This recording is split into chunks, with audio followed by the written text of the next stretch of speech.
C'est un aspect méconnu du passé de l'Amérique.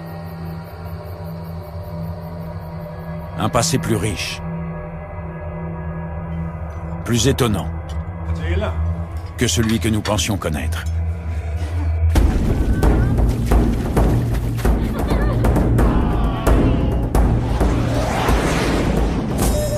Terres indiennes nous entraînent à travers 4 siècles d'histoire, sur un continent immense.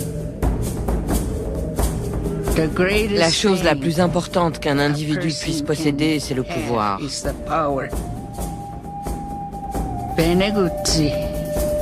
Et ça fait peur. C'est l'histoire de l'espoir et du courage d'un peuple qui a lutté pour survivre. Notre culture était sur le point d'être anéantie. Tout notre mode de vie allait disparaître.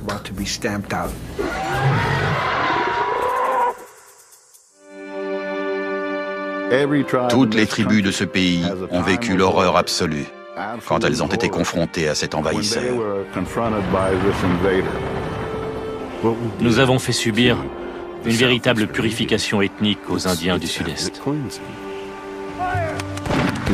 Ils ont fait ce qu'on leur avait fait.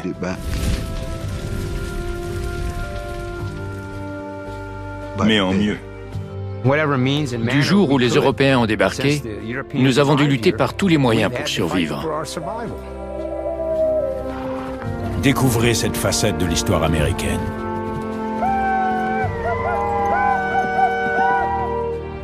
Racontée par ceux qui la connaissent le mieux.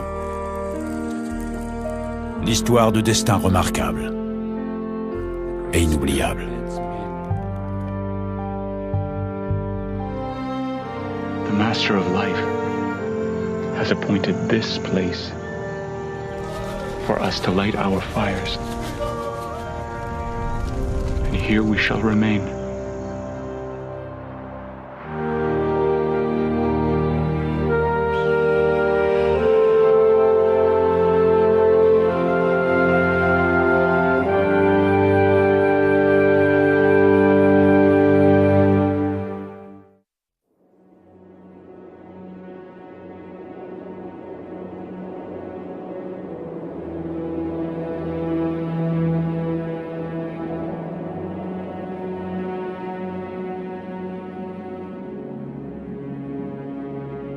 Par une froide nuit de février 1973, une caravane d'Indiens traverse la réserve de Pine Ridge, dans le Dakota du Sud.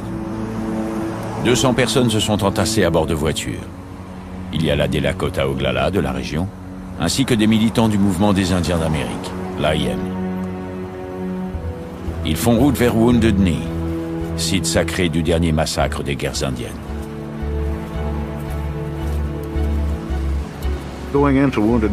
Ce soir-là, en allant à Wounded Knee, l'obscurité était effrayante et on s'accrochait à nos armes. La lune était pleine et on savait qu'on allait devoir se battre. Et moi, je me demandais si j'étais en train d'entraîner les jeunes qui m'entouraient vers la mort.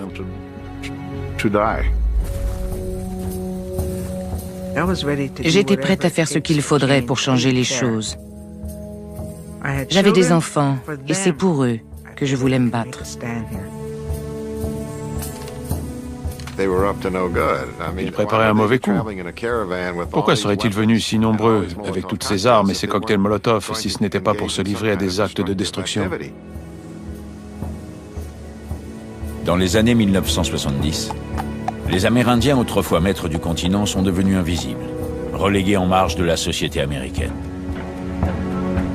Ils vont laisser éclater leur colère et leur frustration à Wounded Knee. Notre culture était sur le point d'être anéantie. Tout notre mode de vie allait disparaître. C'était la renaissance de notre dignité et de notre fierté.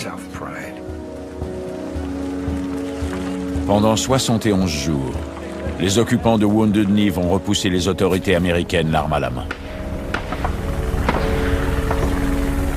Les médias du monde entier couvrent l'événement au jour le jour. Et les Amérindiens affluent de tout le pays pour prendre part à ce qu'ils veulent voir comme un nouveau départ.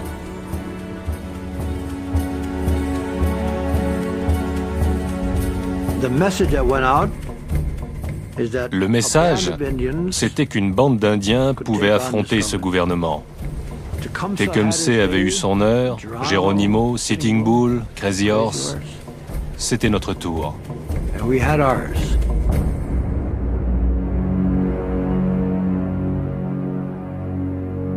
have tonight one of the strangest stories to come along in a long time. A group of American Indians has taken over the town of Wounded Knee in South Dakota, and they have been holding it for nearly a whole day. This afternoon, the FBI said the Indians are in charge of the town.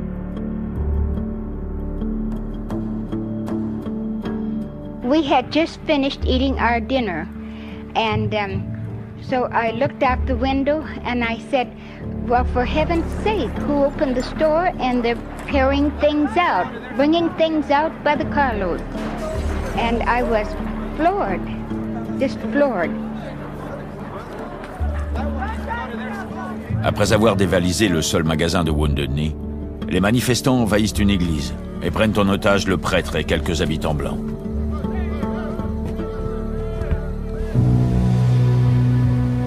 Ils barrent rapidement les routes qui mènent au village. Le mardi 27 février, j'ai reçu un coup de fil d'un journaliste. Il m'a dit que des Indiens s'étaient emparés du village, qu'ils avaient des otages et qu'ils faisaient des dégâts. J'ai immédiatement rassemblé mes agents et je me suis dirigé vers l'entrée principale de Wounded Knee. On a vu la voiture des fédéraux arriver. Ils ont roulé jusqu'à proximité du village. Ensuite, ils sont sortis et ils ont commencé à observer les alentours. Dès qu'ils ont pris les jumelles, on a ouvert le feu. Pour leur faire savoir qu'on était là et qu'ils ne s'approchent pas plus.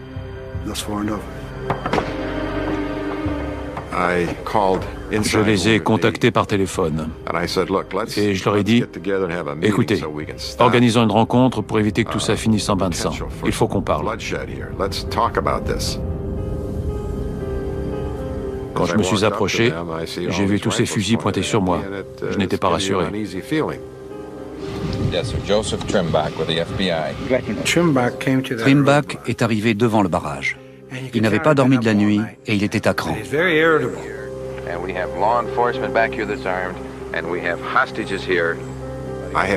J'ignorais ce qui allait se passer. Ils m'ont remis une liste de revendications. Les insurgés réclament une enquête fédérale sur la corruption dans les réserves du Dakota du Sud et des auditions immédiates au Sénat sur la violation des traités conclus avec les nations indiennes. On en avait assez car on avait perdu notre terre, notre langue et la possibilité de vivre comme des Indiens.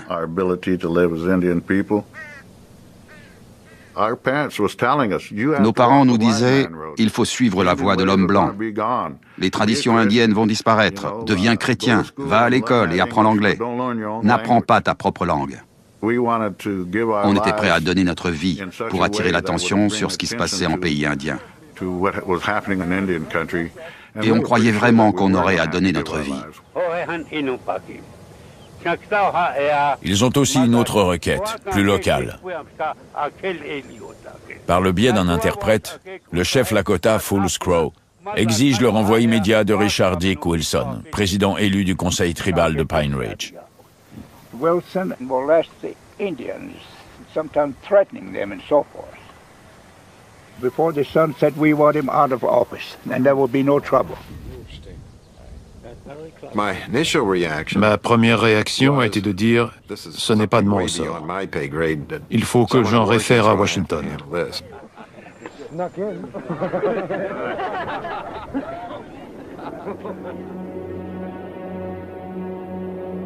L'épreuve de force a pour cadre la réserve de Pine Ridge, qui abrite les Lakota Oglala, et où des chefs comme Red Cloud, Sitting Bull et Crazy Horse ont autrefois mené leurs hommes au combat.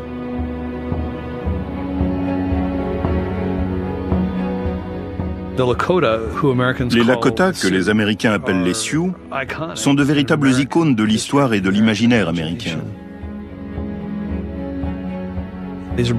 C'étaient des chasseurs de buffles qui vivaient dans des tipis et qui ont combattu le général Custer.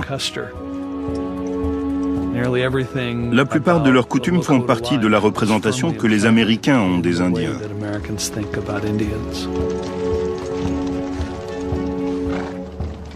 En 1973, le mode de vie ancestral des Lakota des Plaines appartient au passé.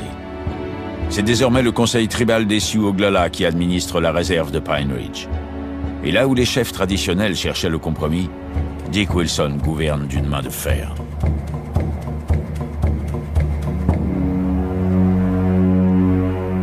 Il ressemblait au chef mafieux du Chicago des années 30.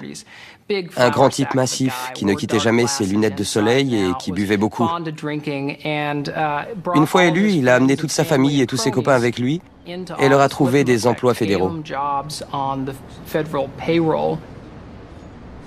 À Pine Ridge, comme dans la plupart des réserves, le conseil tribal et son président avaient le pouvoir de répartir pas mal d'argent et de nourriture, ou de les refuser, ou encore de favoriser une partie de la population plutôt qu'une autre, ce qu'ils faisaient.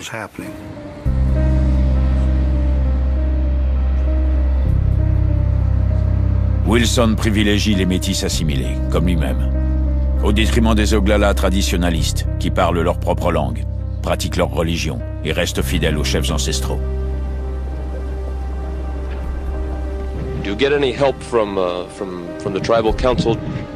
No. Dick Wilson's the president here. He's the worst one, I think. I mean, he's the, I don't know, he gets the most favoriting.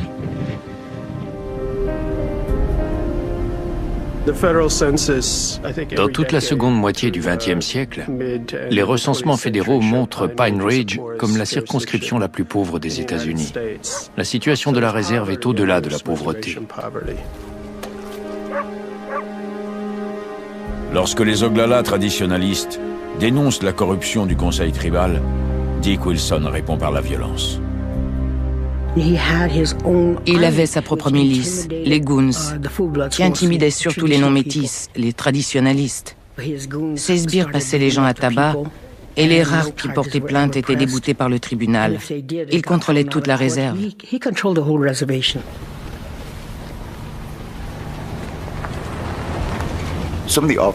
Certains policiers rechignaient à arrêter les hommes de Dick, même s'ils enfreignaient la loi. Dick m'avait aidé à plusieurs reprises et je me sentais redevable envers lui. Je n'étais pas toujours d'accord avec ce qu'il faisait, mais quoi qu'il en soit, je lui gardais ma loyauté.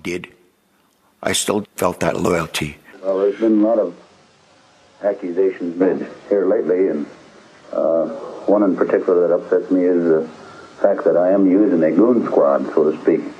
They are respectable and honest citizens of Pine Ridge. And we're all sharpshooters. Come to goon squad. Let's go and get them. Fin 1972, les traditionalistes se rassemblent pour réclamer la destitution de Wilson. Ils ont créé une commission, la commission des droits civils des Sioux-Oglala. Et à partir de là, ils ont eu des documents qui prouvaient la corruption et le détournement de fonds. Ils ont fini par recueillir une pile d'au moins 4 cm d'épaisseur de témoignages sur les violations des droits civils. Mais personne n'a jamais été arrêté.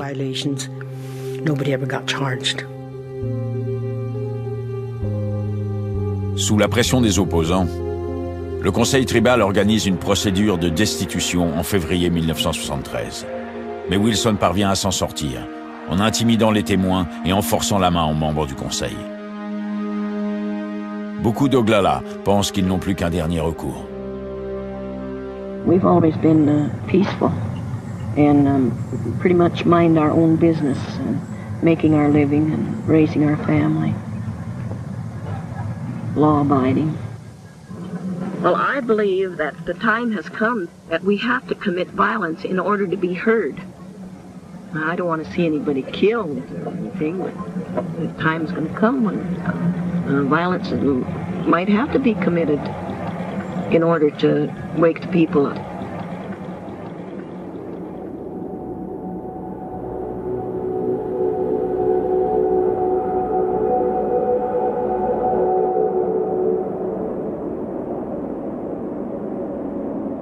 Dès le deuxième jour de siège, la situation de ce village occupé par des Indiens armés qui détiennent 11 otages met le gouvernement fédéral en état d'alerte.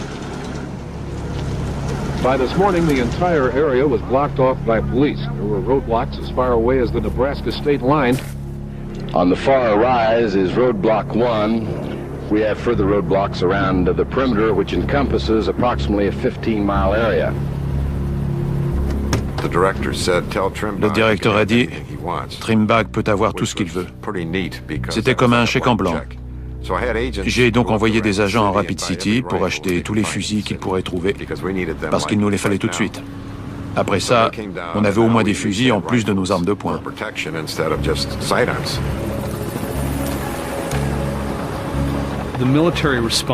La réponse militaire est écrasante. Elle prévoit de faire intervenir l'armée américaine pour écraser cette rébellion. Il est clair que pour certains membres du gouvernement fédéral, il était nécessaire d'aller jusqu'au bout.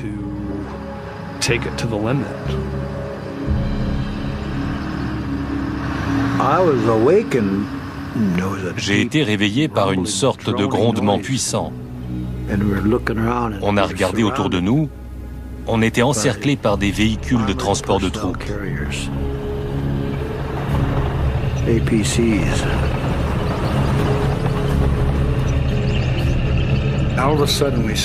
Tout d'un coup, on a vu arriver 2 avions de chasse qui décrivaient des cercles. Et puis ils ont foncé droit sur nous. On croyait que tout était fini, que c'était du napalm. Dennis Banks a sorti son pistolet et il a commencé à tirer. Pan, pan. Et ils ont disparu. C'était un ultime geste de défi. La petite souris qui voit un grand aigle lui fondre dessus et qui lui fait...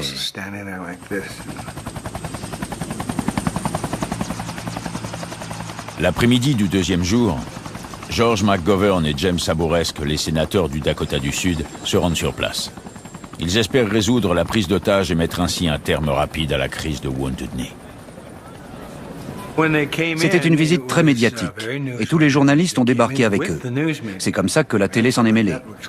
Ils ont dit « On veut voir les otages ». Russell Means m'avait assuré que si nous atterrissions à Pine Ridge, il relâcherait les otages.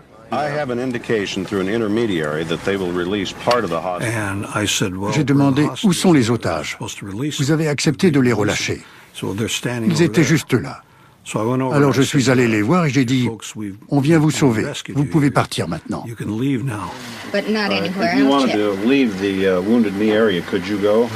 On était sur des charbons ardents.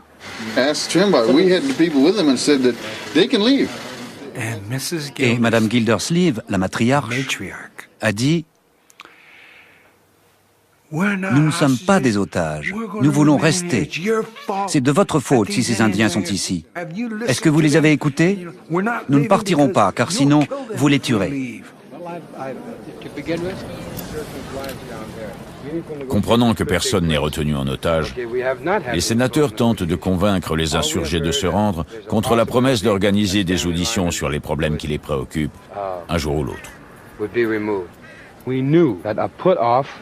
A stalling tactic would happen once there was no threat to any other lives other than Indian lives. You are going to walk away from here and say after a while, Dokshialo, you know? And we're not going for Doksha anymore. We're not going for later anymore, Senator. I told you over the phone that I've bet, and everybody here and down there have bet with their lives. L'AIM avait décidé d'affronter le gouvernement et voulait remporter la guerre des relations publiques. Jusque-là, la diplomatie n'avait rien donné, le gouvernement s'en fichait. C'est pour ça qu'ils ont adopté cette stratégie.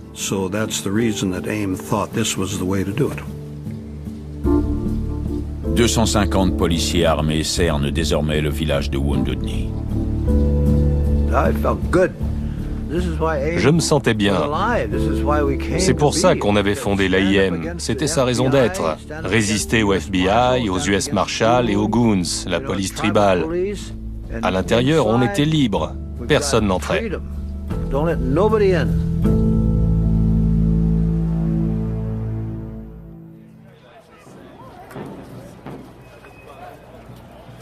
Depuis sa fondation en 1968, l'AIM divise l'opinion. Ses méthodes sont critiquées au sein même de la communauté amérindienne. Créé par de jeunes Indiens de Minneapolis, excédés par le harcèlement policier à leur encontre, le mouvement a su faire parler de lui. Ses membres se sont emparés de plusieurs symboles historiques, tels le Mayflower ou le Mont Rushmore. Et en novembre 1972, ils ont occupé et mis à sac le siège du Bureau des Affaires indiennes à Washington.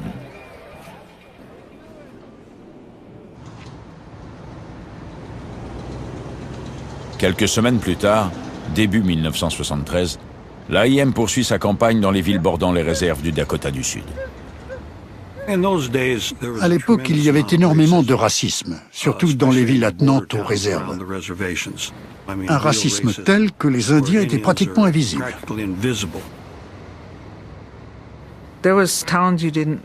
Il y avait des villes qu'on ne traversait pas, surtout nous, les femmes.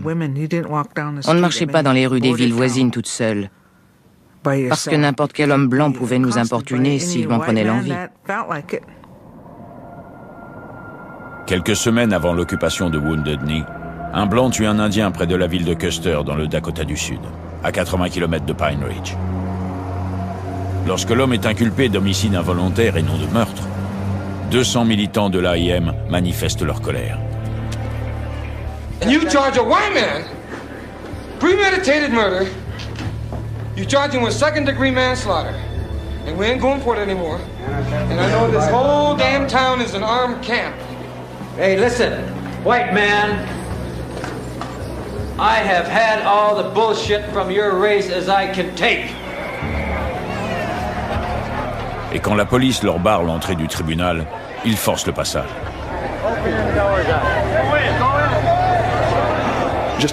Dès qu'on a passé la porte, les policiers ont chargé.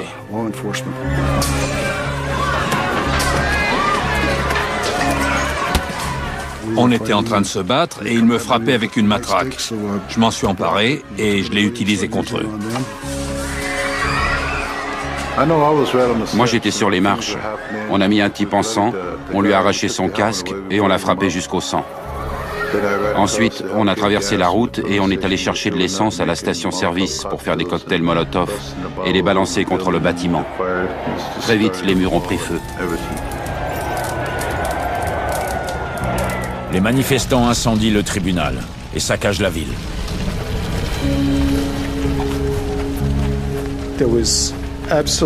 Il y avait une partie des membres de l'AIM qui se considéraient comme des révolutionnaires et qui étaient à l'aise avec les armes.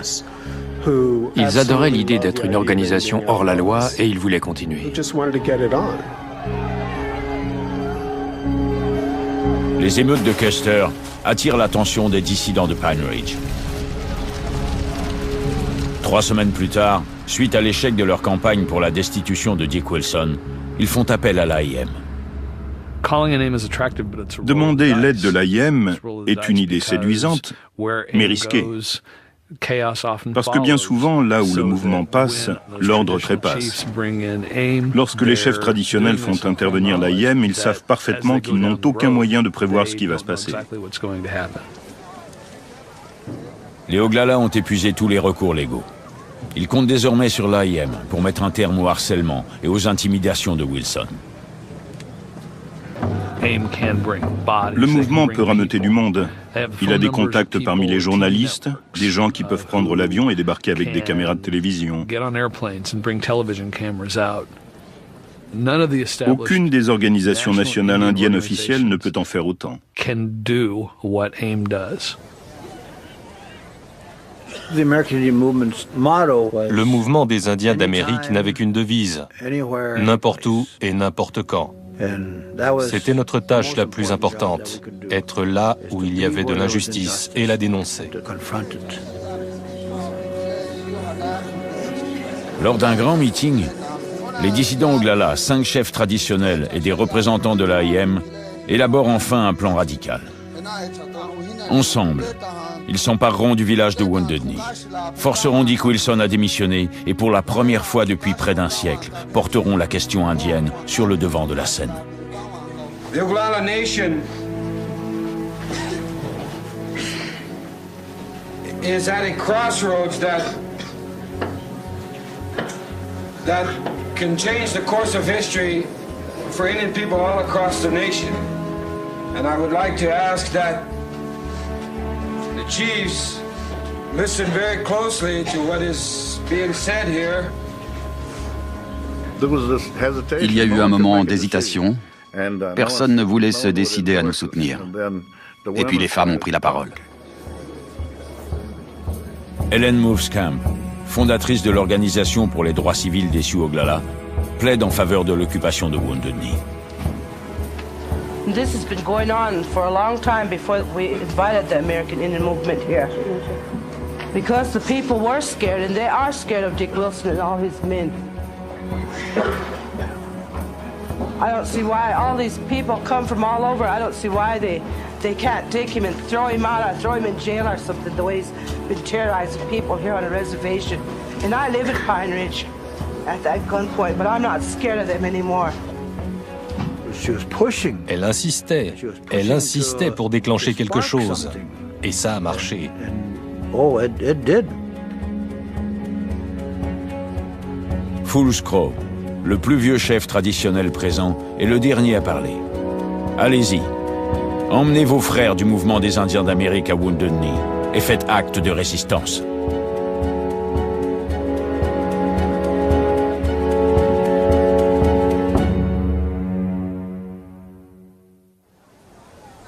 Today a teepee was set up in what is now called the demilitarized zone.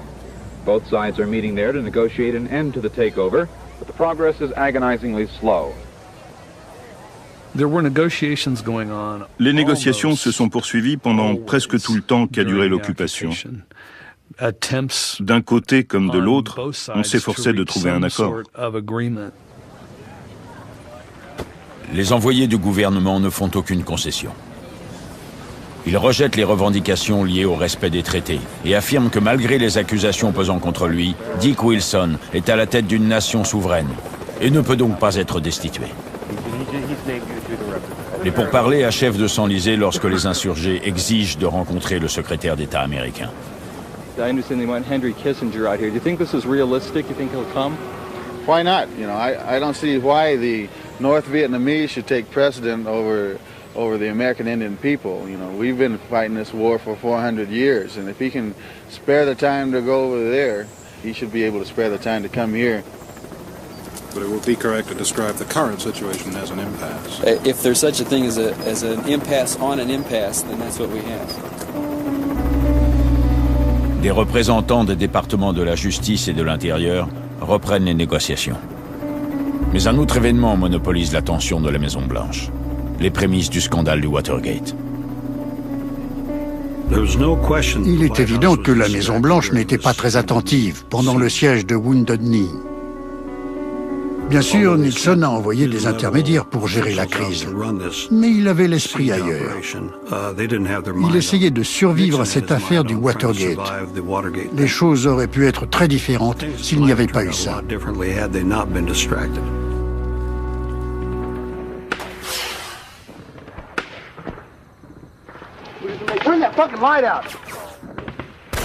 À Wounded Knee, les journées sont relativement calmes. C'est la nuit que des coups de feu éclatent. Just take these unarmed men and tell them... Turn that goddamn light out or I'll shoot the fucker out. Ils nous tiraient dessus à la mitrailleuse avec des balles traçantes qui trouaient l'obscurité comme en zone de guerre. Les vétérans nous disaient « on se croirait au Vietnam ».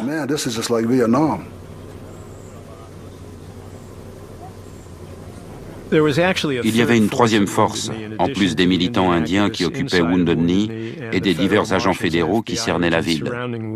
Et cette troisième force, c'était les Goons. What is the mood among your people at this time? They're very ticked off, What are they doing right now? shining their guns up. En tant que président du conseil tribal, Wilson incarne la plus haute autorité de Pine Ridge. Il fait mettre en place ses propres barrages routiers. Même les envoyés du gouvernement doivent passer par lui. As far as you're going. Well, I want him to go in. And You're gonna have to get Wilson. Well, then you'll have to get him, because I'm taking him in. And you're who? I'm Wayne Colburn, the director of the U.S. Marshal Service.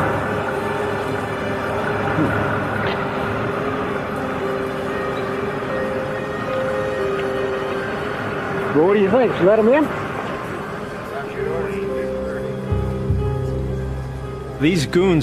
Ces miliciens étaient armés. Ils se glissaient régulièrement entre les lignes des fédéraux et le périmètre autour de Wounded Knee.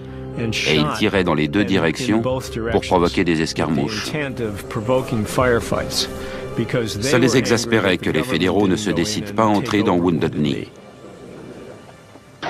À l'intérieur du village, les insurgés ont leur propre dispositif militaire. C'est ce même gouvernement contre lequel ils prennent les armes qui les a formés à la guerre. Beaucoup de types avaient fait le Vietnam ou avaient servi dans l'armée. Les plus vieux avaient même fait la Corée. Ils savaient donner des ordres et ils savaient en recevoir. Ce n'était pas la peine de leur répéter les choses.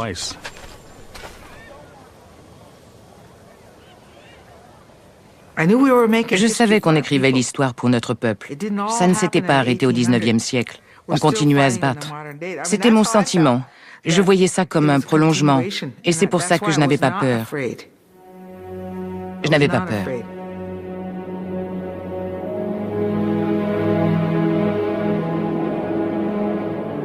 Au 19e siècle, les Lakota mènent un combat féroce contre l'expansionnisme des Américains. En 1868, les chefs Lakota signent le traité de Fort Laramie, qui leur attribue un territoire de plus de 120 000 km². Mais les États-Unis ne tardent pas à revenir sur leurs paroles et parquent les Lakota dans des réserves minuscules.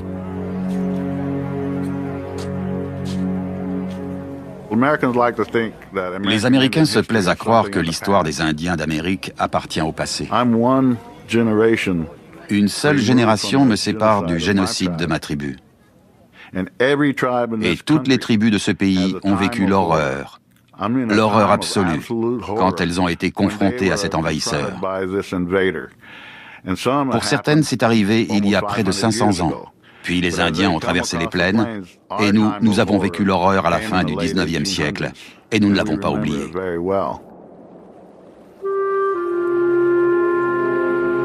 Au cœur de l'hiver glacial de 1890, le chef Bigfoot conduit un groupe de Lakota, principalement des femmes et des enfants, jusqu'à la réserve de Pine Ridge.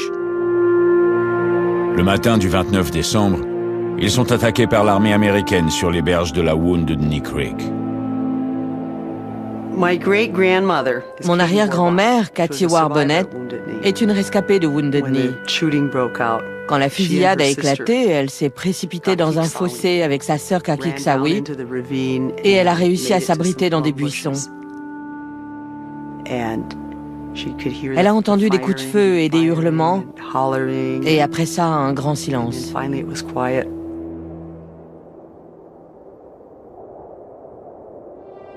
Plus de 300 Lakota sont abattus.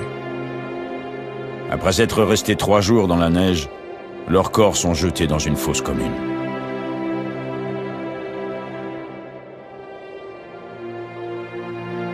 Ce massacre marque la fin brutale de plusieurs siècles de résistance armée des Indiens. Pour ceux qui marchent dans les pas de leurs ancêtres, presque 100 ans plus tard, Wounded Knee est une terre sacrée.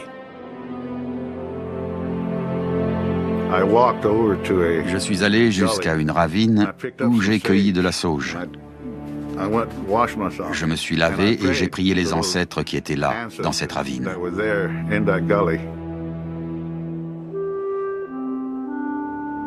Je leur ai dit, nous sommes revenus, mes ancêtres.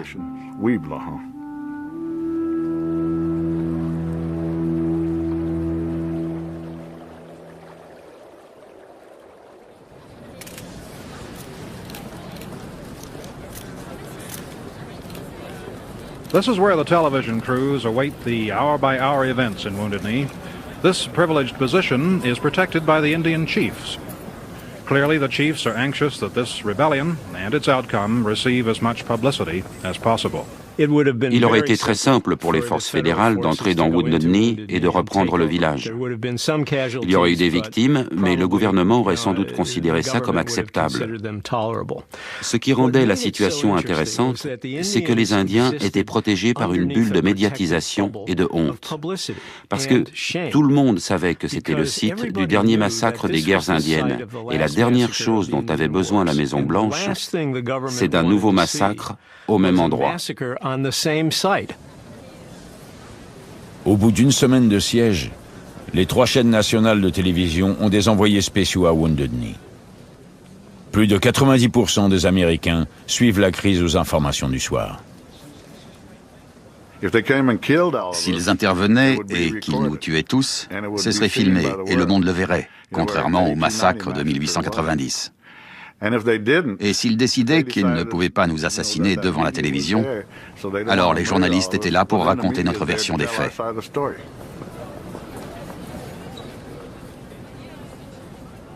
Ils voulaient des Indiens stoïques, armés de leurs fusils. L'Indien tel que le voyaient les Américains. Ça nous était égal tant qu'ils parlaient de nous.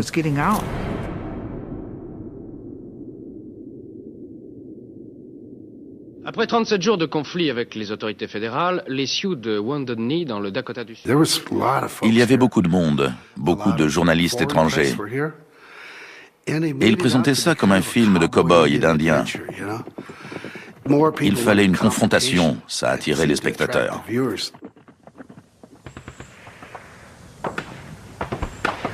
guys get up so tight and start panicking, you get down on the press. And we want them to film this bullshit.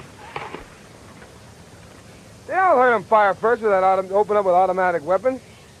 Well, we got to get that film. And we got 22s in our hand against APCs. So don't be jumping on the press.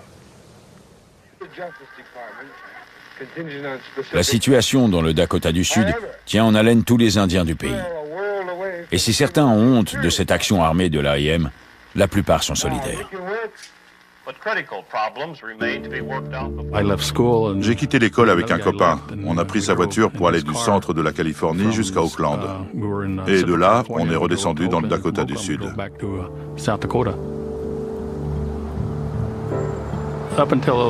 Avant les événements de 1973, je n'avais jamais milité pour les Amérindiens, ni pour aucune autre organisation. Mais je sentais qu'il fallait que j'y aille. Alors je suis parti. You all are not Oglala Sioux. I am Chippewa. You Chippewa, where are you from? Minnesota. And what about you, sir? Where are you from? Winnebago, Wisconsin. Cheyenne, Oklahoma. And you're not necessarily all members of AIM, huh? We didn't say that.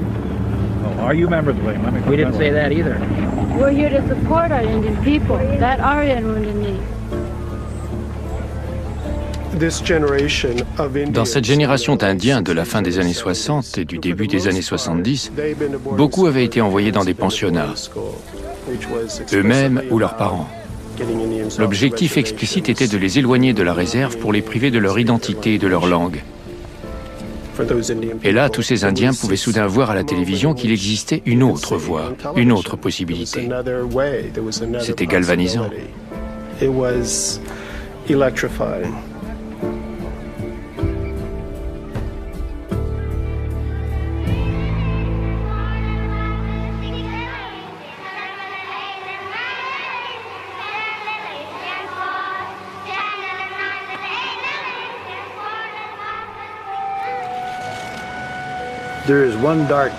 Il y a un jour sombre dans la vie des enfants indiens, le jour où ils sont arrachés de force à ceux qui les aiment et qui prennent soin d'eux, ceux qui parlent leur langue. Ils sont traînés, certains avec des larmes et des cris, d'autres dans un silence terrifié, jusqu'au pensionnat où l'on fera d'eux des enfants blancs.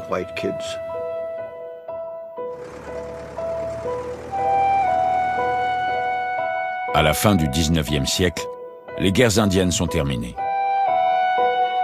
Le gouvernement américain met en œuvre une stratégie brutale pour assimiler les enfants indiens et leur assigner une place subalterne dans la société blanche. Il ouvre des pensionnats d'État. J'avais 5 ans. Ma mère pleurait pendant qu'il nous emmenait. Ma sœur Audrey, qui était pour moi une sorte de seconde mère, ainsi qu'une amie proche, et mon frère Marc, étaient très tristes.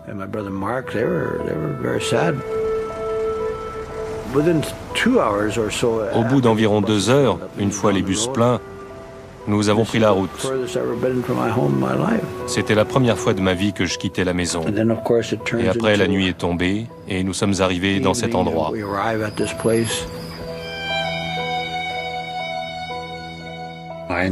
Je me suis retrouvé dans un endroit auquel je ne comprenais absolument rien. Ce n'était pas chez moi. Je ne savais pas ce que c'était que l'école. Personne ne m'avait jamais parlé de ça. Je ne savais même pas ce que c'était que l'éducation. Je me souviens que je voulais juste rentrer chez moi. Je ne voulais pas être là. Je voulais rentrer chez moi.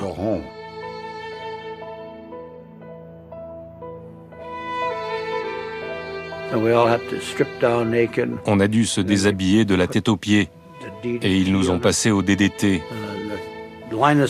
Ensuite, ils nous ont fait nous mettre en rang et nous ont coupé les cheveux. On avait de longs cheveux, des tresses et ils ont tout coupé. Au bout d'à peu près 1h30, on avait tous la même tête.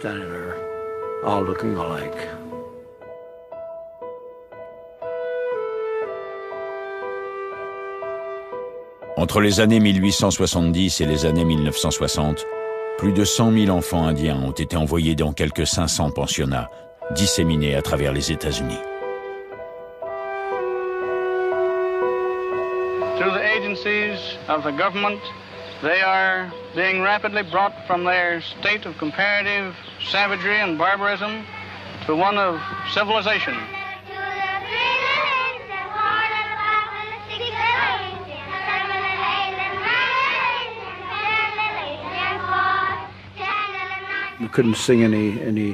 On n'avait pas le droit de chanter de chants indiens. Ils se sont mis à nous parler anglais, c'était la seule langue autorisée. On murmurait « Passe-moi le pakwashiga, passe-moi le pain ». J'avais l'impression de m'être dédoublé. J'étais à la fois Nowakamig et Dennis Banks. Nowakamig, c'est mon vrai nom, mon nom Ojibwa. Dennis Banks devait protéger Nowakamig. Alors j'ai appris le nom des présidents, j'ai étudié les mathématiques et les sciences sociales et j'ai appris l'anglais. Mais Nowakamig était toujours là.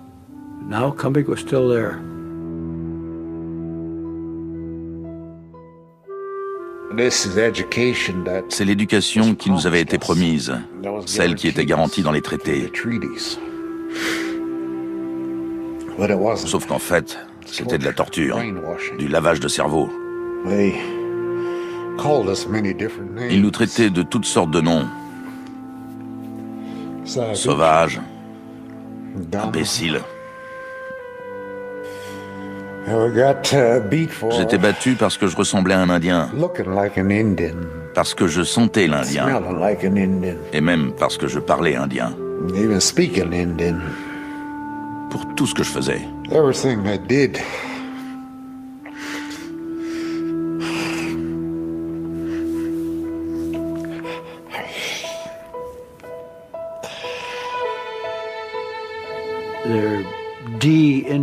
Leur programme de désindianisation avait échoué.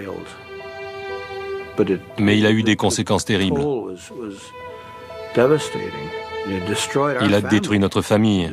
Il a détruit la relation que j'avais avec ma mère.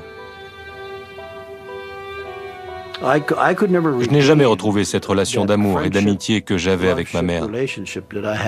Elle n'existait plus. Et c'est pour ça qu'aujourd'hui encore, je maudis ce gouvernement. Pour ce qu'il m'a fait à moi et à des milliers d'autres enfants dans ce pays.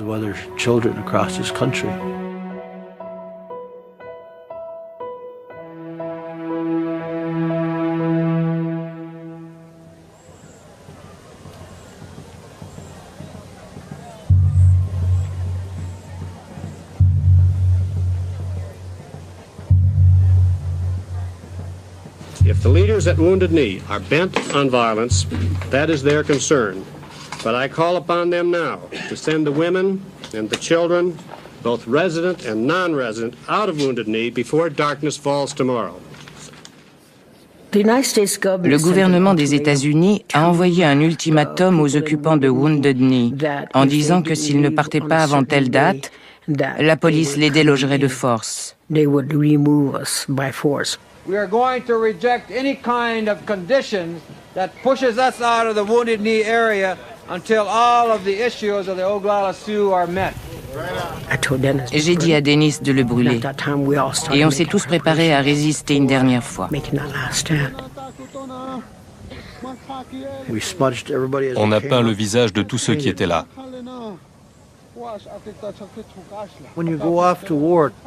Si on part à la guerre et qu'on est tué au combat, ces peintures témoignent qu'on a reçu la bénédiction du calumet et qu'on entrera dans le monde des esprits avec les plus grands honneurs.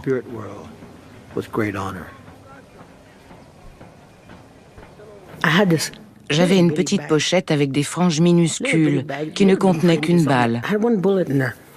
J'avais une arme semi-automatique et cette seule balle.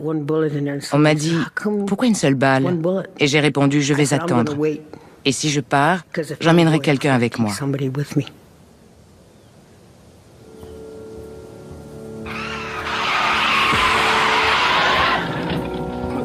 The government just backed down on that 6 o'clock thing. Beautiful. It's off. 2 jours après avoir envoyé leur ultimatum, les agents fédéraux changent de stratégie. Dans l'espoir de voir l'occupation s'essouffler d'elle-même, ils retirent tous les barrages routiers et persuadent Dick Wilson de faire de même. Le président controversé du conseil tribal sera tenu à l'écart jusqu'à la fin.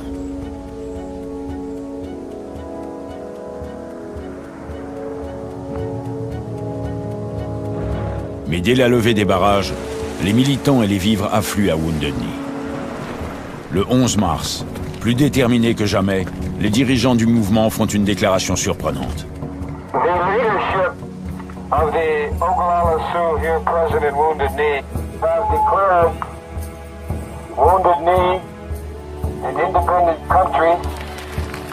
From here further, if any spy from the United States of America is found within our borders, they will be dealt with as any spy at a time of war and be shot before a firing squad.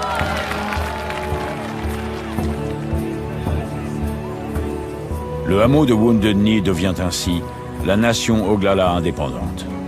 Tandis que les agents fédéraux s'empressent de remettre les barrages en place, le nouvel État revendique sa souveraineté. Une délégation menée par le chef Fools Crow se rend à l'ONU pour obtenir une reconnaissance officielle. They arrived almost an hour late. They said taxi cab drivers just wouldn't stop to pick them up. Wearing a medal given to the tribe by the United States government after the signing of the Treaty of 1868, 78-year-old Chief Fools Crow, through an interpreter, explained why the group came to New York. It is our last effort in this trouble. I think we have exhausted all other means of a settlement of the trouble we have at Wounded Knee. Après s'être heurté au refus des Nations Unies, la délégation repart à Wounded Knee. Là, dans la nouvelle nation Oglala indépendante, les chefs et les chamans font découvrir la culture Lakota aux insurgés. La plupart viennent de la ville et ne connaissent plus les traditions indiennes. Une des premières choses qu'on a faites en arrivant à Wounded Knee, c'est de construire une cabane de sudation, l'Inipi. Tout le monde a été invité à aller s'y purifier et à prier pour demander l'aide du Créateur. Avant de faire quoi que ce soit, on priait, on se réunissait et on fumait le calumet sacré et les offrandes de tabac.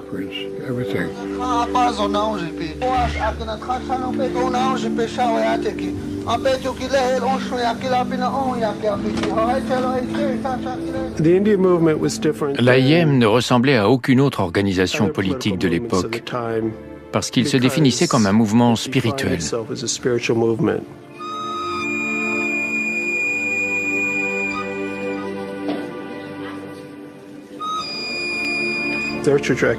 Sa trajectoire est en quelque sorte le reflet de l'essence même du monde indien. Ce besoin de créer un lien avec le savoir, la culture et la religion traditionnelle.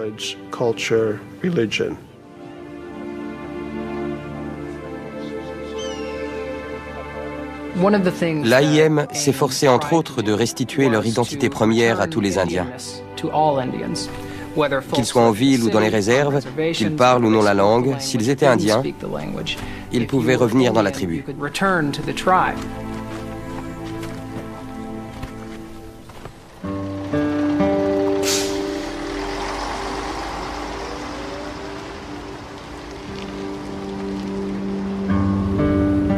Comme des milliers d'autres, beaucoup d'activistes ont quitté leurs réserves dans le cadre du programme fédéral de relogement des Indiens des années 50 et 60. Le gouvernement a pensé qu'il parviendrait à résoudre la question indienne en relogeant les Indiens des réserves dans les grandes villes. Ils ne pouvaient plus tuer les Indiens, ça ne se faisait plus dans les années 50. Alors ils ont décidé de faire des expériences. Ils ont fait beaucoup d'expériences avec les Indiens. Le programme de relogement était l'une d'elles. C'était excitant, ce programme. On allait partir dans une grande ville, trouver du travail là-bas et voir du pays. Bien sûr, on n'était pas obligé d'accepter, mais on nous promettait monts et merveilles. On s'est retrouvés à Cleveland, dans l'Ohio. Plus de 100 000 Indiens sont déplacés en à peine 15 ans. Le gouvernement promet de les aider à trouver des écoles, un logement et un emploi. Mais pour beaucoup, ces promesses ne seront pas tenues. Ils nous ont mis dans un motel miteux. Et moi, je me disais, je me demande ce qu'ils font à la maison. Je voyais les collines ondoyantes et notre petite ville. Tous ces gens qui marchaient à toute allure sans jamais prendre le temps de regarder autour de soi. C'est pour ça qu'on restait chez nous, dans nos chambres. Quand on postulait pour une place, il valait mieux éviter de dire qu'on était indien. On disait qu'on était français ou italien, sinon on n'était pas engagé.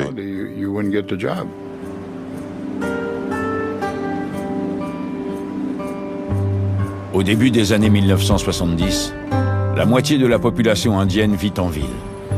Mais le programme de relogement a un effet inattendu.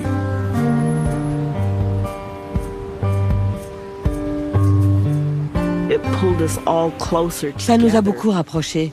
On se repérait tout de suite entre nous dans la rue. Quand on croisait un autre Indien dans Market Street, on se regardait en souriant et on se faisait un petit signe de la tête.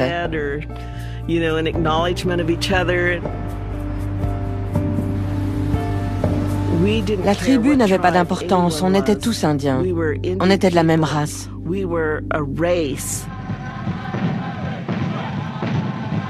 Cette nouvelle identité pan-indienne favorise l'essor de différents groupes militants à travers le pays. Le mouvement des Indiens d'Amérique est le plus radical de tous. Beaucoup d'Amérindiens avaient peur de résister. Mais Geronimo s'est battu. Crazy Horse aussi. Pour nous, les baby boomers, le contexte était favorable. On pouvait se faire entendre.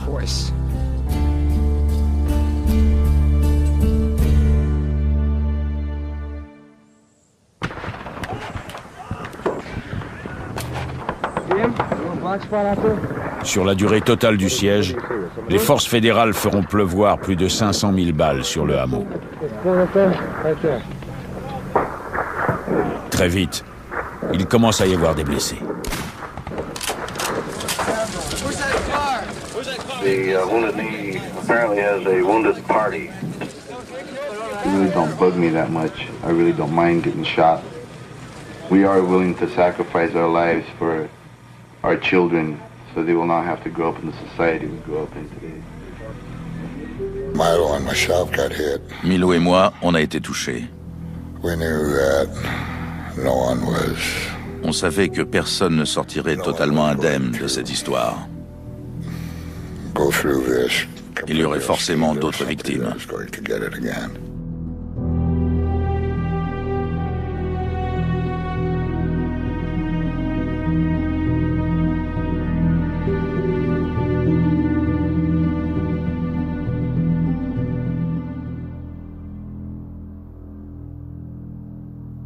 De plus en plus préoccupée par le Watergate, la Maison-Blanche a laissé l'occupation de Wounded Knee s'éterniser. Mais à la fin du mois de mars, le département de la justice envoie un nouveau négociateur qui change de stratégie.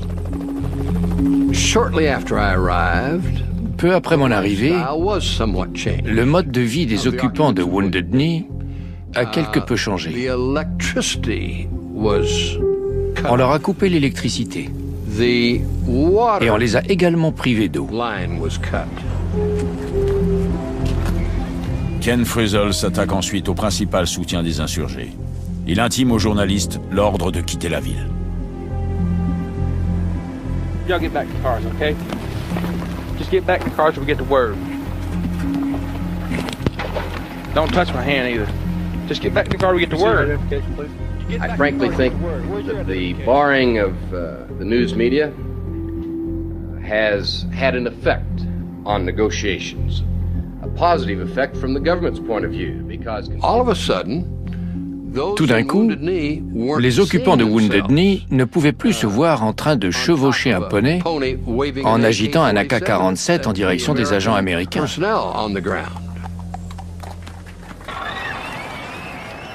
Alors qu'il vient d'être officiellement banni des ondes, le siège obtient un regain de publicité inattendu en provenance de Hollywood. That he very regretfully cannot accept this very generous award. Marlon Brando refuse de venir chercher son Oscar pour Le Parrain, en signe de protestation contre la représentation des Indiens au cinéma. Il a chargé une comédienne apache, Sachin Little Feather, de le représenter à la cérémonie devant des millions de téléspectateurs. Un peu plus tard en coulisses, elle explique l'absence de Marlon Brando. I have indicated in this statement that Marlon Brando was on his way to Wounded Knee. At that time, you'll have to take me for his word. L'acteur n'ira pas jusqu'à Wounded Knee. Mais un sondage réalisé 4 jours après les Oscars montre qu'une bonne partie du pays partage son opinion. La plupart des Américains se rangent du côté des insurgés. En moins d'une semaine, les deux parties parviennent à un accord. The siege of Wounded Knee, South Dakota, ended today. Representatives of the Indians and U.S. Interior Department officials formally signed the pact this afternoon inside the embattled village. Les représentants du gouvernement promettent une enquête sur la corruption à Pine Ridge, la tenue immédiate d'une réunion à la Maison-Blanche, ainsi que des auditions au Congrès sur le respect des traités. De leur côté, les activistes acceptent de rendre les armes.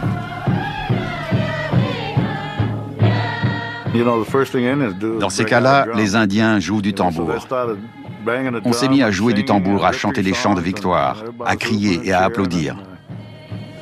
À ce moment-là, on pensait vraiment qu'on avait gagné. Et surtout, on avait survécu.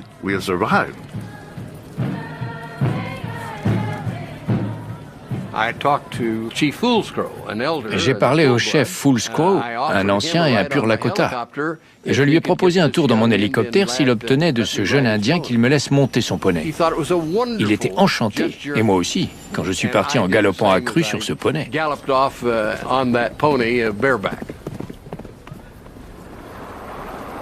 Le chef Bad Cobb, le chaman Leonard Crowdog et Russell Means se rendent à Washington pour être reçus à la Maison-Blanche. Mais un désaccord surgit. Les occupants de Wounded Knee doivent-ils rendre leurs armes avant la négociation ou après? The White House will not negotiate while guns are pointed at federal officials in Wounded Knee. That is our position. I believe it offers the only hope for a peaceful solution, and I, for one, am prepared to stand by the agreement until hell freezes over. On dépose les armes? Et puis quoi encore? C'est tellement stupide. Je ne sais même pas comment ils ont osé dire ça à la presse. Ces imbéciles d'Indiens vont venir négocier après avoir déposé les armes? Pardon? Personne au monde n'a jamais fait ça. Après la rupture des négociations, Russell Means est arrêté. Il restera en prison jusqu'à la fin du siège.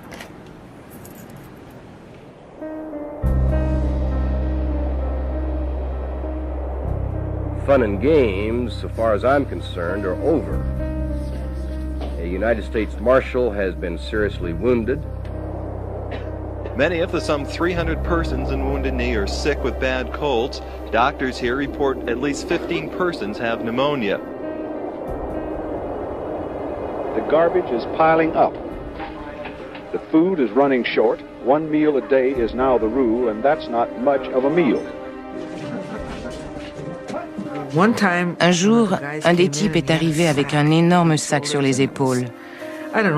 Il y avait là une bonne vingtaine de kilos de nourriture pour les veaux.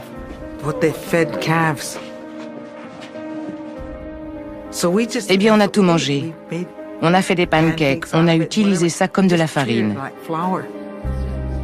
We had been rationing ourselves to 1 meal a day, 1 full meal a day. We are cutting that effective today to 1/2 meal a day.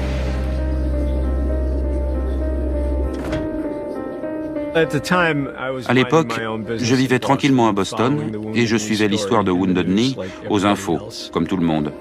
Et puis un jour, j'ai vu débarquer dans mon bureau un type que j'avais croisé aux manifestations pacifistes de Boston.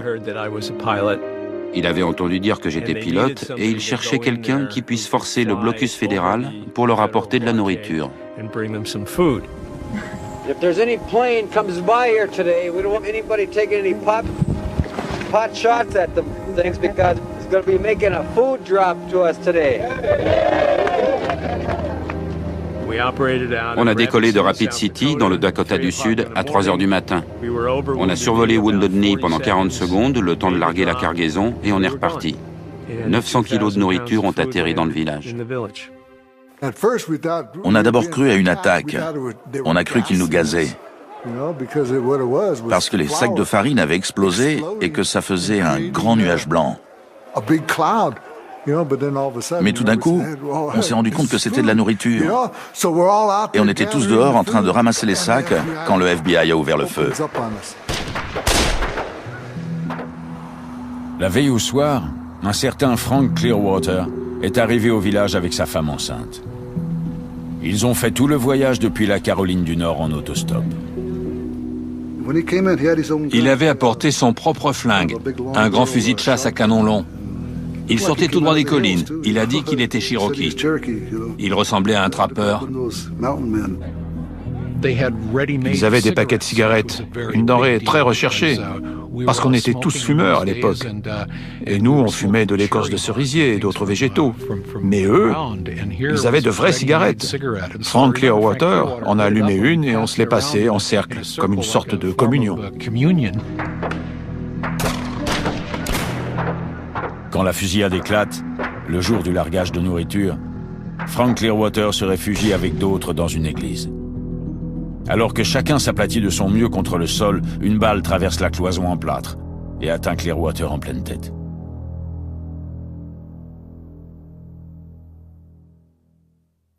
Il était à Wounded Knee depuis moins de 24 heures. Un certain Strawberry a mis la main derrière sa nuque pour soutenir son crâne.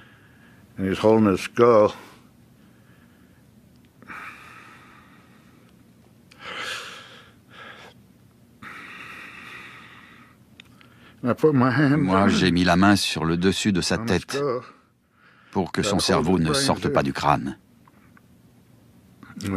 On l'a emmené à la clinique, mais ils n'ont pas pu le sauver.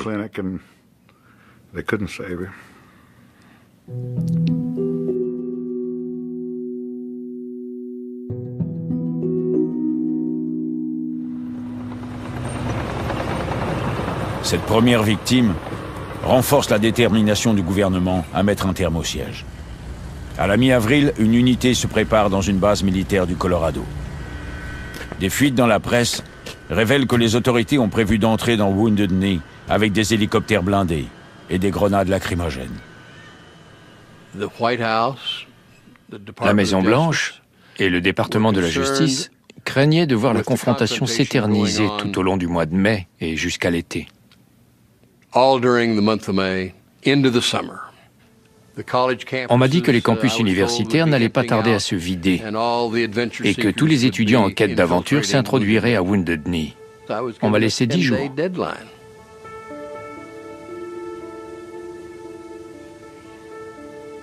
Les négociateurs ont recours à des méthodes insidieuses pour déstabiliser les insurgés. I have some information I think that you'll be interested in, and it's based on a source that we have utilized in the past and has furnished us information in the past within Wounded Knee. Now, very frankly, I cannot identify him for obvious purposes.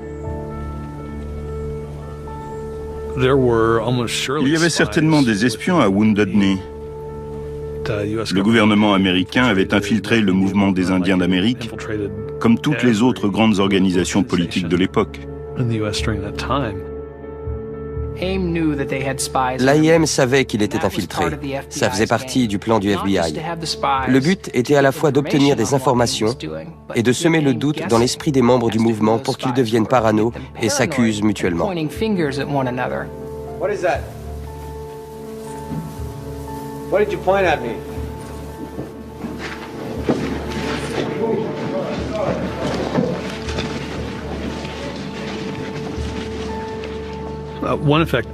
À cause de la paranoïa qui s'était emparée de Wounded Knee, on a commencé à parler de gens qui avaient disparu et dont on pensait qu'ils avaient été tués pour la simple et bonne raison que personne ne les connaissait et qu'on les soupçonnait d'être des espions.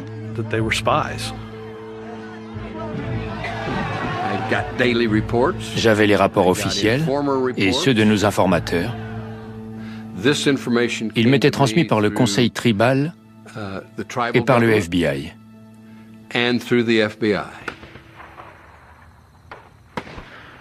Le 26 avril, Wounded Knee essuie un véritable déluge de balles. À la fin de la fusillade, Buddy Lamont, un Oglala de 31 ans, originaire de Pine Ridge, sort de son abri. Ce vétéran du Vietnam est à Wounded Knee depuis le début du siège. On a tous commencé à reprendre le cours de nos activités. Buddy s'est levé et il s'est dirigé vers nous. Un sniper qui devait être à moins de 900 mètres l'a atteint en plein cœur. Buddy n'était même pas en train de viser. Il avait le dos tourné et son fusil à l'épaule. C'était un meurtre. Les agents fédéraux consentent à un cessez-le-feu pour permettre à la famille d'organiser des funérailles. Le 6 mai, Buddy Lamont est inhumé à Wounded Knee, à côté des victimes du massacre de 1890. Ils m'ont demandé de dire une prière pour lui, et j'ai accepté. J'ai dit, 2000 personnes sont venues, et seule une est restée.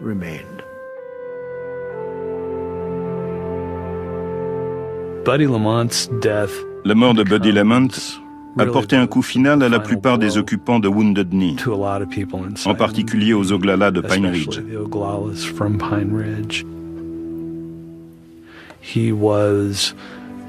Tout le monde le connaissait. Tout le monde connaissait sa mère. Il était là pour les bonnes raisons. Il se battait pour quelque chose qui lui tenait à cœur. Et pour beaucoup de gens, sa mort a été une tragédie insupportable.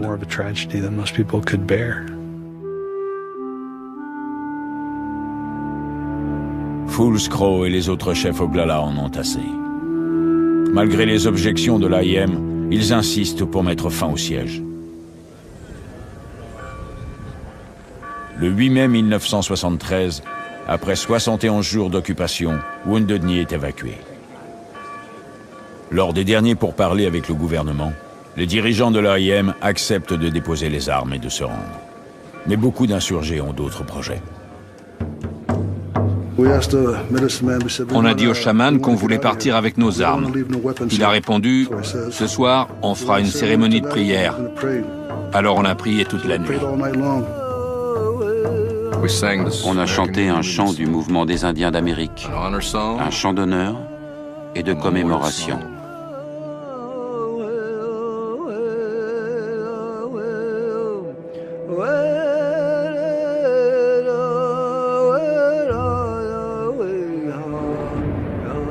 Le ciel s'est couvert et le vent et la pluie ont empêché les autorités de lancer des fusées éclairantes.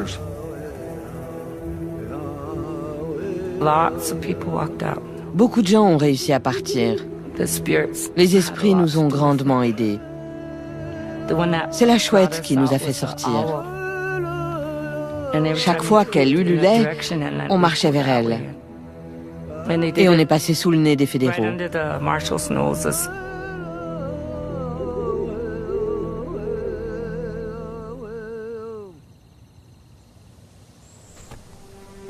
C'est dans un village déserté que Dick Wilson fait une entrée triomphale.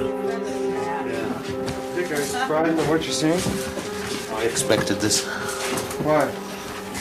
They're hoodlums, clowns. This is the way they live. Le président du conseil tribal a conservé son poste. Et profitant de l'indifférence du gouvernement fédéral, il va se venger de ses opposants. The Oglalas don't like what happened. And if the FBI don't get them, the Oglalas will. We have our own way of punishing people like that. Shooting on the reservation? You said it. We'll take care of them. Après Wounded Knee, il y a eu une période que les dissidents appellent le règne de la terreur. Dick Wilson a vraiment lâché ses hommes de main sur les gens qui avaient soutenu le siège.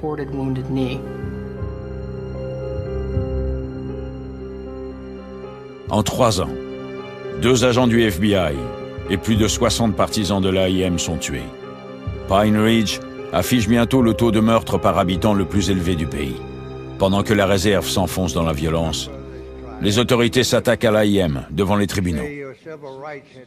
Wounded Knee a servi de prétexte au gouvernement fédéral pour essayer de contester l'existence du mouvement des Indiens d'Amérique. You and your bunch of hoodlums take over down there. You destroy people's property. En quelques mois, plus de 500 membres de l'AIM font l'objet d'une inculpation, la plupart pour des charges mineures qui seront ensuite abandonnées. Ils ont réussi à les immobiliser au tribunal. Et une fois toutes ces ressources accaparées par les procès, l'AIM s'est perdue.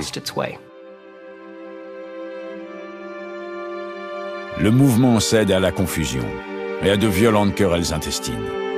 Il ne sera plus jamais aussi fort qu'en 1973.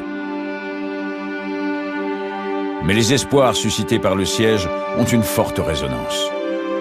Malgré le chaos qui en a résulté, Wounded Knee reste une date charnière dans l'histoire des Amérindiens.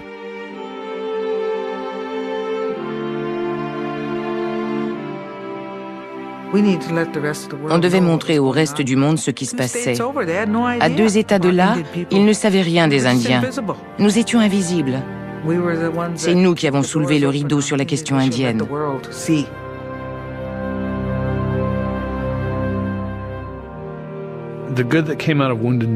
Wounded Knee a eu un effet positif.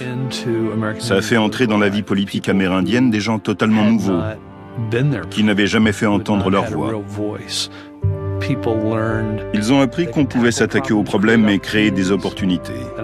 Je pense que Wounded Knee leur a montré qu'ils pouvaient changer les choses.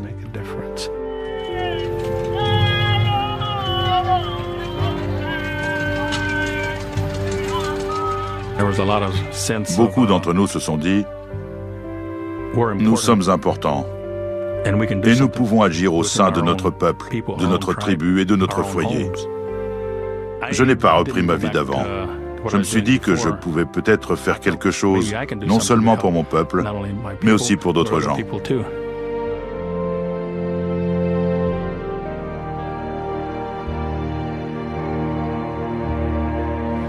Ce militantisme favorise le renouveau des cultures indiennes. Dans les années qui suivent le siège de Wounded Knee, les Indiens créent des écoles tribales et des institutions chargées de préserver les traditions indiennes et de les transmettre. À la fin des années 60 et au début des années 70, cette volonté de renouer avec la culture traditionnelle, avec la langue et avec la religion, ne faisait qu'émerger. C'était le tout début, mais en l'espace de quelques années, c'est devenu le sentiment majoritaire. C'était une question d'identité. Nous étions toujours là et nous voulions que ce soit à nos propres conditions.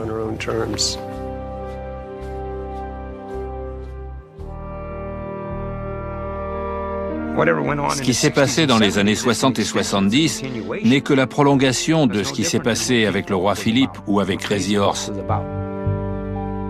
Par tous les moyens à notre disposition, depuis l'arrivée des Européens, nous avons dû nous battre pour survivre.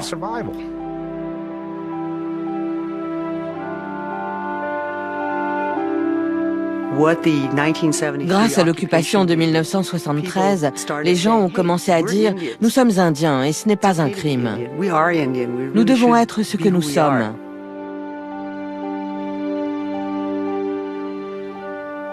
Le combat qui nous attend au XXIe siècle, c'est de rester nous-mêmes.